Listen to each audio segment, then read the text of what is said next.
They really want you to believe that Justin Baldoni called her sexy, called her hot, ogled her, and then when she raised her voice to voice her complaint, he said, I guess I missed the HR meeting or sexual harassment meeting, whichever one they're going with. I'm not even sure any longer. Let's get into it. Meet me on the other side. F around and find out. Well, hello there, beautiful people, and welcome back to another episode of F Run and Find Out. I'm your host, Elsie. I really appreciate you for being here. We're going to talk about the bar scene video. We're going to talk about the SH meeting comments. We're going to talk about what Blake Lively actually said. We're going to talk about what Jenny Slate does to show Justin some comfort, all that. But before we do that, I have something to show you guys.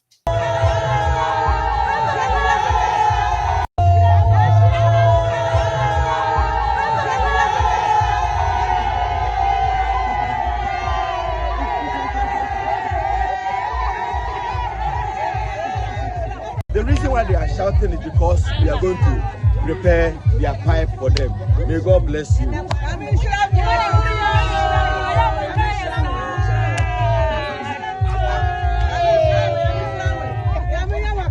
Amen.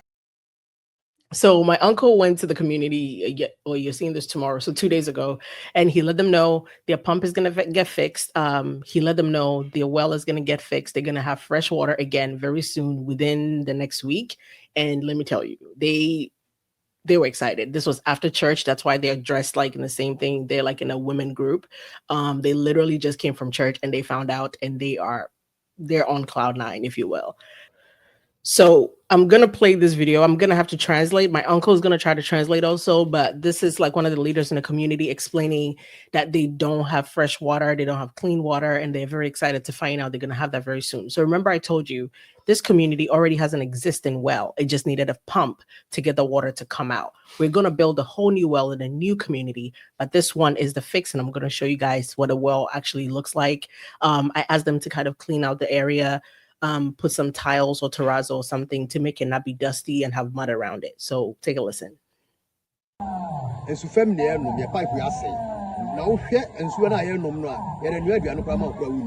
man is saying the kind of water they drink is not good at all. So we have to help them to fix this borehole. So, man of God, they are trying.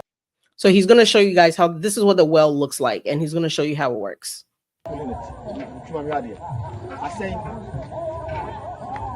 it's not working. Typically, where my uncle is standing would have a bucket or pan or something that somebody brings, right?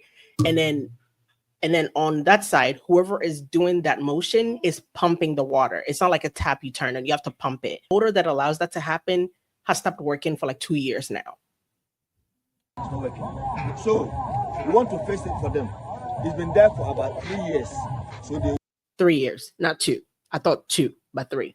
Hopefully within the next 2 weeks, they're going to try to redig around it, fix the pump, clean up around it, give it a new paint job, give it like something cute, something nice. And we're going to get a dedication sign there, the Elstridge Community Christmas Drive 2025. You guys, I'm excited.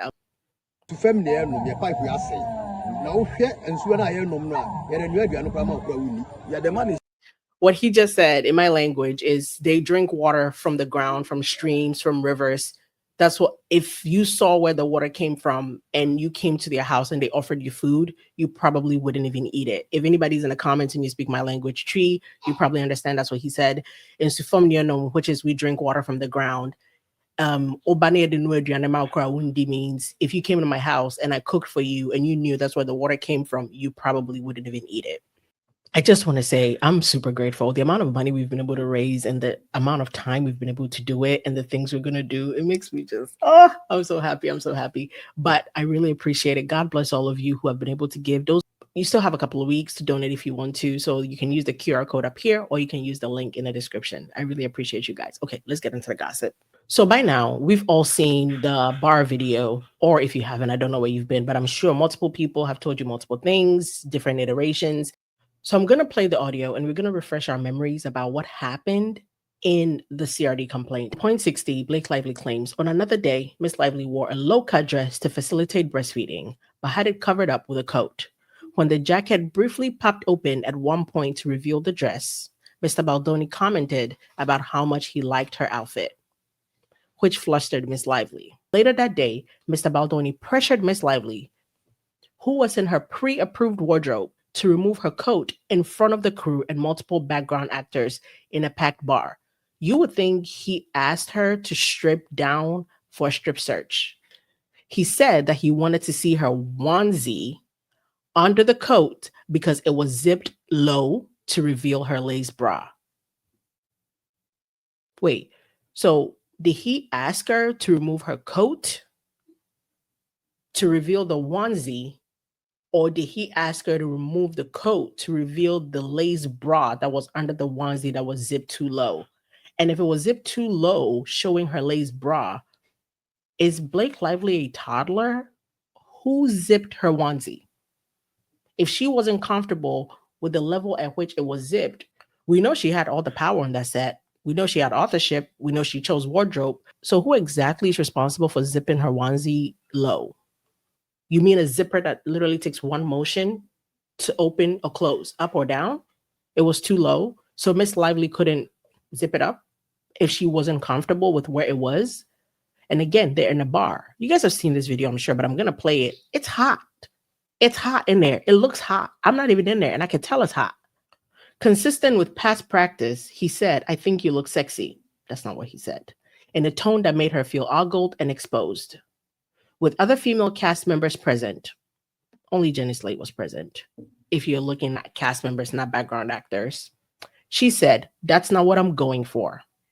He bristled and replied, "I'm sorry, hot." Deeply uncomfortable, Miss Lively said, "Not that either." I don't think that's what happened. Mr. Baldoni responded sarcastically, "I guess I missed the HR meeting." He doesn't actually say HR meeting. All I hear is, "Sorry, I missed the sexual harassment meeting." I'm pretty sure is what I hear. And walked away. I don't know why she added the walk away. Again, very theatrical. He doesn't walk away. In fact, he stands there for a good 3, 4, 5 minutes before he takes any steps away from her, but not away. Like maybe 2 feet and then back. Like he's within her circle. He doesn't walk away from the situation at all. He's still there. Another woman on the production spoke to Miss Lively afterwards to offer empathy and to share her own similar experiences with Mr. Baldoni, commenting about her in sexual terms. I'm going to go on a limb and I'm going to say there's a woman standing next to Blake Lively in a white shirt that you're going to see. And I'm pretty sure that's who they're referring to here. I don't believe for 1 second he said anything to her, but she looks to be her assistant, and she looks to be a person. If Blake Lively says jump, she would ask, "How high?" It starts very early, like around 20 seconds. You can see Justin is looking at Blake, but he's looking at everybody. Keep in mind, everybody's just wearing their onesie, no coat, no jacket, nothing extra. Again, they're inside the bar.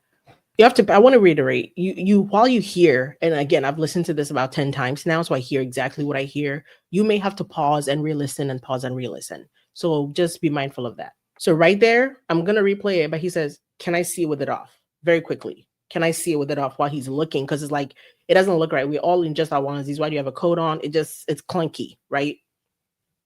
I'm going to go back.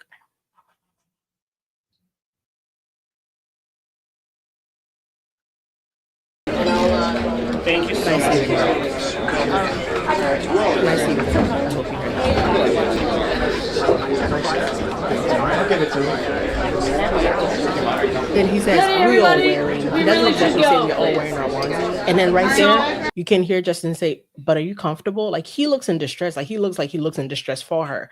So he goes, "But are you comfortable?" Keep in mind, she got on that wig, she got on the jacket. He's just like, "You look." Thank you so much. Right there. I'll give it to him. That is the AD that was fired, Julie. Right there, the woman who just said again, who's gonna ask for the toothpick later. She's the one that Blake got fired.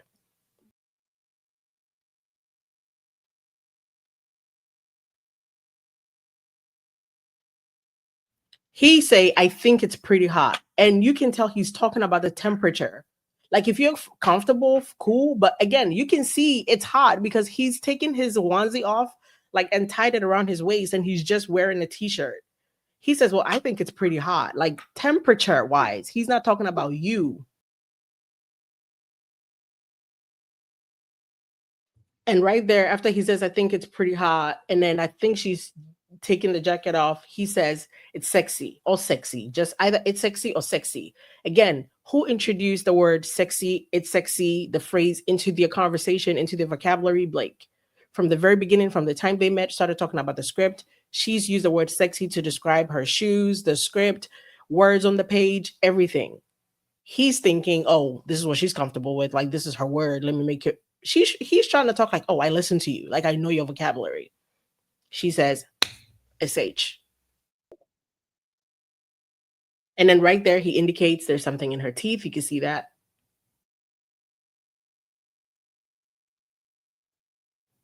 You're going to hear Justin say, sorry, I guess I missed the sexual harassment meeting. It's clear. You can hear him say that. I guess I missed the sexual harassment meeting. He looks towards where this camera is, this angle we have. And it's not exactly an eye roll more than it is like a eyebrow raise, like a, oh my God, rather than like a eye roll. It's more like an eyebrow raise, but I guess you could call it an eye roll as well.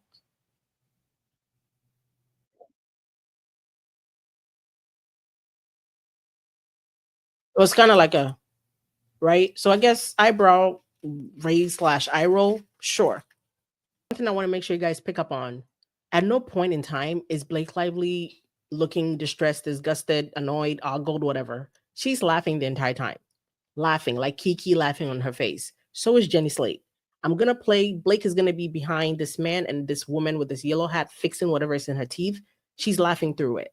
At no point is she looking, she's laughing. Just watch.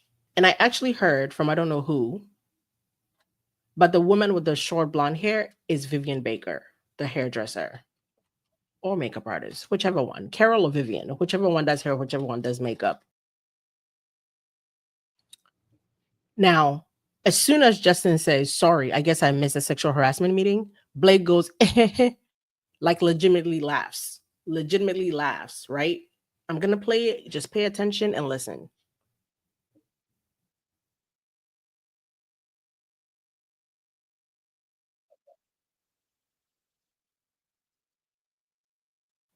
That was Blake right there, like mid laughter. While Justin is rolling his eyes, she's like, he looks directly back at her. So she claims he says that and walked away, right? No, but in fact, they're in conversation still because he looks directly back at her. Something happens where they're laughing.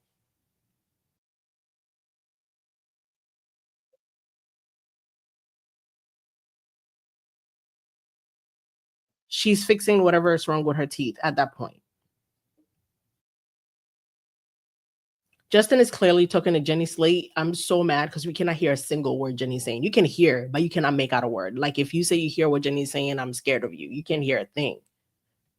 And director is getting ready to call action now. And you can see Justin now like getting ready to get in his onesie that was tied around his waist. Now I'm going to take a quick pause. This woman right here that you're looking at that was standing next to Blake, who Blake takes the jacket off to give to. My prediction is she is whoever this person is supposed to be. I'll be very shocked to find out it's not that woman. Now, from this point forward, you're going to have to be very, very attentive to hear what Blake Lively says and Jenny Slate says. And also, Jenny Slate is going to do something that I'm going to pause because you have to catch it as soon as it happens. They're going to talk about whatever is happening. It's very hard to make it out. But at the very least, you can hear Blake saying, it's all good. Like, because Justin is apologizing. My apologies. Either he says, my apologies, it wasn't my intent, or my apologies, I messed up. Blake literally says, it's all good. Jenny Slate then reaches out and touches Justin Baldoni's forearm, almost as though to comfort him, right?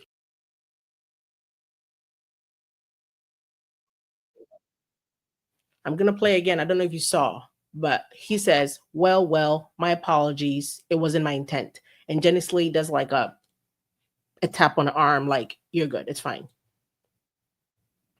And you hear Blake say, it's all good. I don't know if you caught that.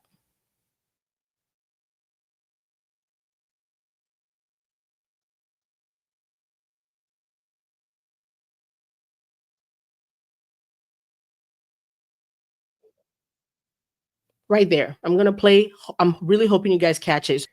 Again, Justin is going to say, well, it wasn't my intent. Well, It wasn't my intent. Blake is gonna grab the to-go box. She's gonna turn, listen to him finish talking, and it's very faint, but she's gonna say, "It's all good." You have to really, really listen. And then Jenny Slate is gonna reach out and touch his arm very, very briefly.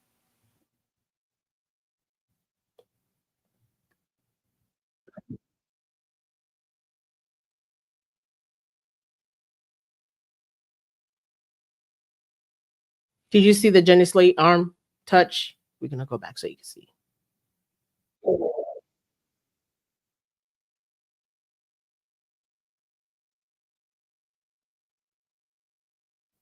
Right there. It's a very quick in and out touch, right? And it's very, very stripped. And if you don't hear it, that's fine. When we get the original audio from their mics, it's clear as day. She says, "It's all good." I want to quickly pause here because her people claim her thing was zipped too low and Justin told her to take the jacket off to look at her lace bra or whatever. She could have risen the zipper at any moment. She is in complete control. If somebody ogled me and I feel like they were looking at my lace bra, I'm sorry, but I'm zipping it up. I'm zipping it all the way up. Right? But she doesn't. She doesn't. And then I was like, wait, if that was too low and was showing her lace bra, what about this? I'm just showing you guys very quickly. If that was too low and that was meant to look at her lace bra, if Justin was the director, in this scene, when Blake wrote the scene, had all control of this scene, why does she look like this? Let's rotate. Riddle me that, please. If the zipper was too low in the onesie, and that's why Justin wanted her to take her jacket off, why is she doing this here? Well, that's all the clarification there really needs to be. And that's all I'm going to do as far as this topic until we get the audio, which I can't wait to get my hands on because I think it's going to show a bunch of perspectives. Jenny Slate, Justin's, Blake's. We can put like a whole picture together because we're going to be able to hear everything. And I can't wait because it's going to make Blake look more Delulu than she already is. And I can't wait to do that. But I appreciate you guys for hanging out with me. And don't forget to donate using this QR code or the link in my bio if you're still looking to donate to support our Christmas drive. And please remember to like, share, subscribe, hype, leave a comment, and I'll do my best to get back to you. Have yourselves a great day. Bye-bye.